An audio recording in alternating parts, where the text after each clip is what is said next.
Hello అండి. Welcome to మావి చిగురు స్టోరీస్. ఈరోజు కథ నక్క కాల్చిన చేపలు. ఈ కథ మొదలుపెట్టే ముందు ఈ ఛానల్ని కొత్తగా చూసేవాళ్ళు, ఇంతవరకు సబ్స్క్రైబ్ చేయని వాళ్ళు సబ్స్క్రైబ్ చేసి సపోర్ట్ చేయండి. కథ మొదలు పెడదాం. పూర్వం ఒక నదీ తీరంలో ఒక నక్క నివసించేది. దానికి కొంగతో స్నేహం కుదిరింది. అది నక్కకు చేపలను ఇచ్చేది. నక్క వాటిని బాగా కాల్చి ఆ రెండు చక్కగా తినేవి. ఒకరోజు అక్కడికి ఒక పెద్ద పులి వచ్చింది. ఓ నక్క, నన్ను చూసి భయపడనక్కర్లేదు, ఆ కాల్చిన చేపలు నాకు ఇవ్వు అని అడిగింది. అది అయిష్టంగానే ఇచ్చింది. పులి వాటిని తిని వెళ్ళిపోయింది. మళ్ళీ రెండో రోజు కూడా అదే సమయానికి వచ్చింది. నక్క కాల్చిన చేపలు ఇవ్వక తప్పలేదు. ఇలా పులి రోజూ రావటం, నక్క కాలుస్తున్న చేపలు తినటం ఇలా అలవాటుగా మార్చుకుంది.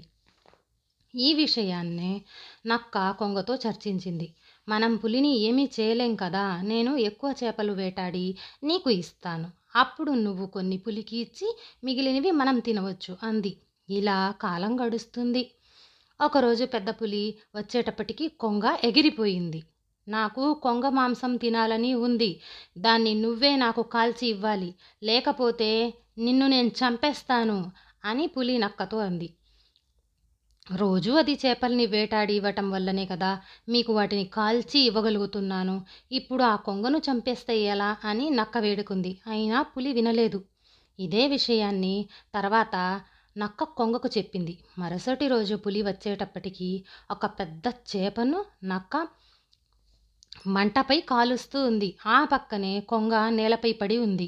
ముందు ఈ చేపను తినండి, ఈలోగా నేను ఈ కొంగను కాల్చి మీకిస్తాను అంది. పెద్ద పులి సంతోషంతో ఒప్పుకుంది.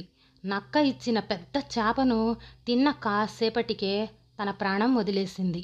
మిత్రమా, పైకిలే, నువ్వు చెప్పినట్టే చేపలో విషపు పురుగులు పెట్టి కాల్చి పులికిచ్చాను. ఇక దాని పీడ విరగడయ్యింది అని నక్క కొంగతో అంది.